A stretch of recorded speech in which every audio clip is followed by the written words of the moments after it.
Sekumpulan pelajar universiti diberikan tugasan. Apa kata kita ambil isu teknologi dan adab pergaulan di universiti? Ataupun kita boleh je fokus pada PDP yang terganggu disebabkan mesej dan telefon. Sebab isu tersebut pun dia paling dekat dengan kita sekarang. Tapi isu kita ni dah macam biasa sangat. Lepas tu nanti tugasan kita ini pula akan jadi macam terlalu umum. Betul, saya setuju dengan Don. Sebab kalau kita tunjuk telefon sebagai punca masalah, kita punya tugasan akan menjadi lebih ringkas. Ini pada pendapat saya lah. Sebenarnya bukan telefon yang menjadi masalah utama, tapi apa yang penting adalah cara kita menggunakannya sampai teknologi ini boleh mempengaruhi adab dan hormat kita pada seseorang individu. Lah.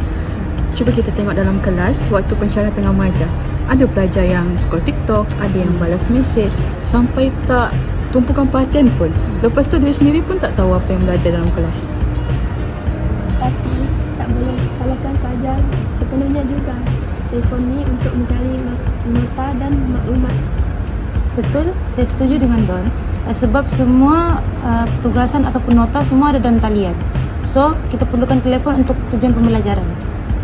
Tapi masalahnya bila permulaan ni tak terkawal, ada yang mulanya buka nota, tapi last-last buka benda lain.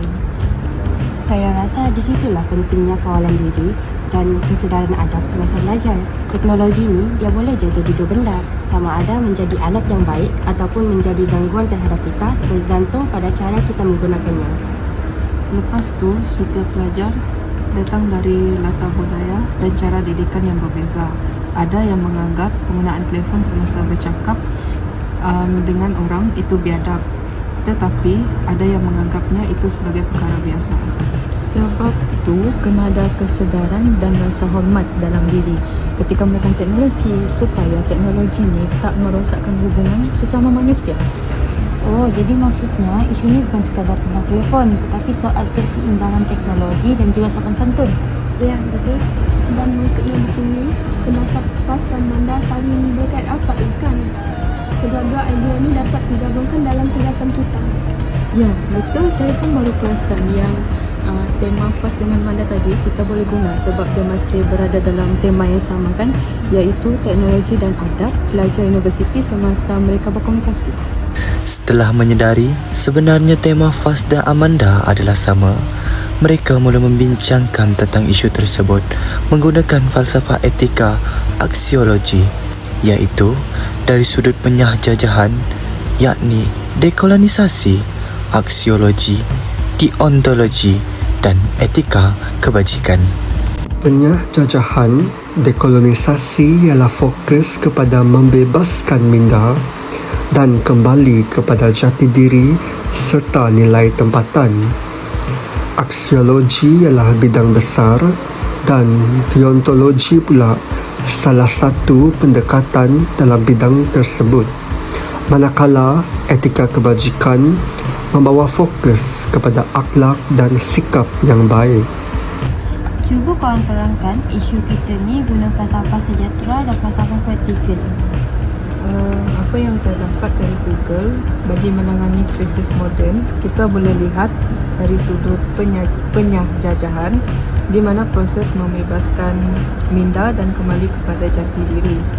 Contohnya, penggunaan telefon secara berlebihan di dalam kelas boleh mengganggu fokus dan menyebabkan ramai pelajar hilang tumpuan. Dan tindakan itu dianggap tidak baik kerana membawa lebih banyak keburukan daripada kebaikan.